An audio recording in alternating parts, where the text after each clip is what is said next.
প্রয়াগরাজে শুরু হলো মহাকুম্ভ মেলা।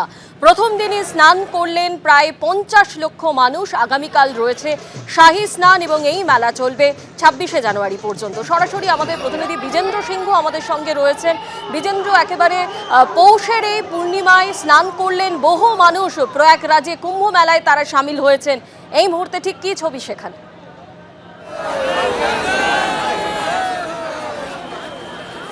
দেখো স্বর্ণালী, এই মুহূর্তে আমরা রয়েছি যে ত্রিবেণী রয়েছে, যেখানে গঙ্গা যমুনা সরস্বতীর মেল হয়, সেখানে রয়েছি এবং সেখানে আজ সকাল থেকে প্রচুর শ্রদ্ধালুরা আসছেন এক এক করে এখানে মানকে বলবো দেখাতে।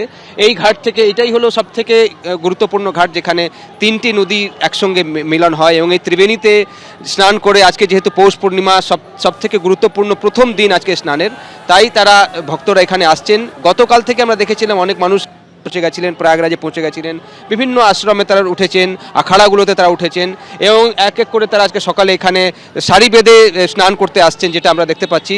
এবং এখন অবধি যেটা জানা যাচ্ছে স্বর্ণালী, কি 60 লাখ থেকে বেশি মানুষ স্নান করে নিয়েছেন। সকাল 4টে থেকে স্নান স্টার্ট হয়েছিল, তারপর থেকে আমরা দেখছি প্রচুর ভিড় এখানে রয়েছে। লাইন করে করে যে অ্যারেঞ্জমেন্টসগুলো করা হয়েছে সেটাতে আসছেন মানুষ। সঙ্গম ঘাট যেটা ত্রিবেণী, এখানে যে তিনটে নদী মিলন হয় সেই জায়গায় তারা স্নান করতে আসছেন।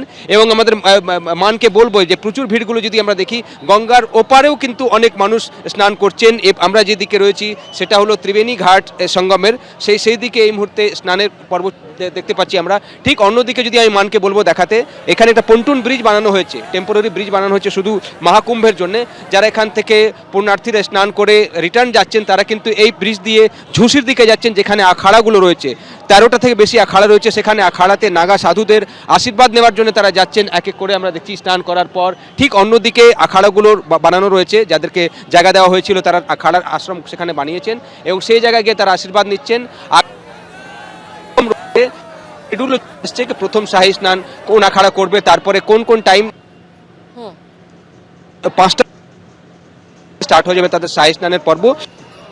শাহী স্নানের প্রস্তুতিগুলো কিন্তু নেওয়া হচ্ছে প্রশাসনের তরফ থেকে, যে ব্যবস্থাগুলো নেওয়া হয়েছে স্বর্ণালী, সেটাতে আমরা দেখতেই পাচ্ছি।